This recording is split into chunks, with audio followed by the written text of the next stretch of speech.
+2 में पढ़ रहा था, तभी से मेरी कैसेट्स आती थी जी जी।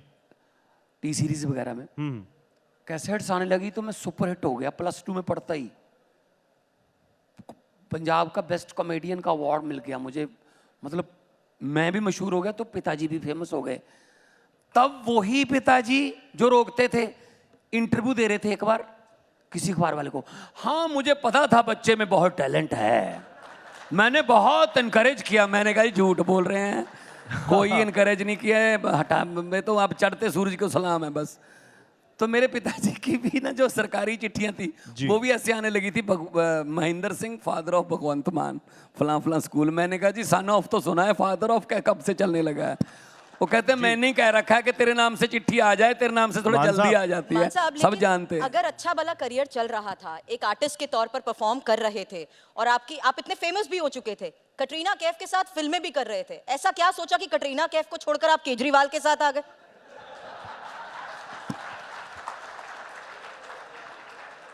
देखिए,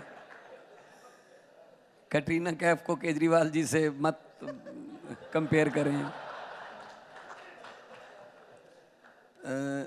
ग्लैमर लाइन में मैं था, मैं अपने मूवी जिसमें धर्मेंद्र जी, सनी देओल, बॉबी देओल, कैटरीना कैफ थे, मैंने भी उसमें काम किया। लाफ्टर चैलेंज में बहुत अच्छे लेवल पे काम किया। फेमस तो पंजाबी में पहले बहुत हो गए थे, बाद में हिंदी में आ गए। लेकिन मेरे मन में एक बात, क्योंकि मैं पॉलिटिकल स्टायर करता था, मैं स्टायर करता था सिस्टम पर, व्यंग्यकार में, तो मन में एक बात मेरे जरूर आती थी कि सिस्टम ठीक होना चाहिए। लेकिन मेरी सीडी से या मेरे सीरियल से लोग खुश बहुत हो जाते हैं, लेकिन सिस्टम में कोई बदलाव नहीं आता। मेरे पास वो पावर नहीं थी कि मैं डिप्टी कमिश्नर को या एसएसपी को कोई ऑर्डर दे सकूं कि ऐसा नहीं ऐसे होता है। तो मन में बहुत था कि कुछ करना है, क्योंकि अगर किसी फसल को कोई कीड़ा या सुंडी लगी तो बाहर से शोर मचा के या कोई पत्थरबाजी करके सुंडी नहीं हटेगी। उसके लिए तो पंजाबी में कहते हैं स्प्रे दी ढोली मोढे ते रख के अंदर वड़ना पैंदा। अगर गटर साफ करना है तो गटर के नीचे उतरना पड़ेगा। तो एक मौका आया ऐसा कि मैं राजनीति में, मनप्रीत बादल जो आजकल तो बीजेपी में, तो उन्होंने अपनी पार्टी बनाने का फैसला किया, पीपल्स पार्टी ऑफ पंजाब। जी जी। तो उन्होंने कहा कि जो पंजाब को प्यार करते हैं मेरा साथ दे दें। मैं 1 मिनट नहीं लगाया, मैंने अपना करियर छोड़ दिया, मैं उनके साथ चला गया। बाद में वो कांग्रेस के साथ चले गए। इन द मीन टाइम आम आदमी पार्टी आ गई। तो 2014 में मैं संगरूर से लड़ा और पहली इलेक्शन में हार गया था 2012 में।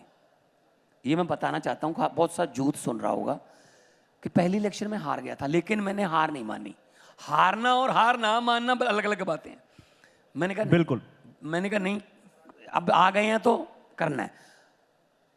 तो कई यूथ जो है ना वो अपने एक फेलियर को मान लेते हैं बस। बिल्कुल सही कह रहे हैं आप। एक हाथी था, बहुत पावरफुल है, हाथी शक्ति है बहुत ही कमजोर रस्सी से उसको बांधा गया था महावत में।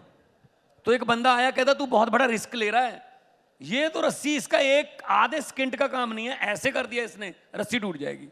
इतनी कमजोर रस्सी से तुमने बांधा हुआ है इसको, तू रिस्क ले रहा है, इसको बड़े बड़े संगल जो होते हैं वो लगा दे, चेन लगा दे। उसने कहा महावत ने, नहीं नहीं नहीं, फिक्र करने की जरूरत नहीं है, ये नहीं तोड़ेगा ये रस्सी। वो कहता क्यों? कहता जब ये छोटा होता था ना तब भी मैं इस रस्सी से बांधता था इसको, तो इसने 2-3 बार ट्राई की रस्सी तोड़ने की, तब ये रस्सी उससे टूटी नहीं, क्योंकि उसमें उतनी शक्ति नहीं थी। लेकिन इसने अपने मन में ये बात इसके मन में बैठ गई कि ये रस्सी मुझसे टूटेगी नहीं कभी, मैं फेल हो चुका हूँ रस्सी तोड़ने में, इसलिए ये ट्राई नहीं कर रहा, ये ट्राई नहीं कर रहा अब। इसलिए मैं कहना चाहता हूँ, यूथ सुन रहा है, एक आध अगर फेलियर भी हो जाए ना तो इसका मतलब ये नहीं है कि वो आपकी किस्मती हो गई, बस आपकी जिंदगी वही हो गई। बिल्कुल, आप ट्राई करो, हो सकता है वही टेस्ट जो फेल हो गए थे वही टेस्ट पास करने की काबिलियत आप में आ चुकी हो।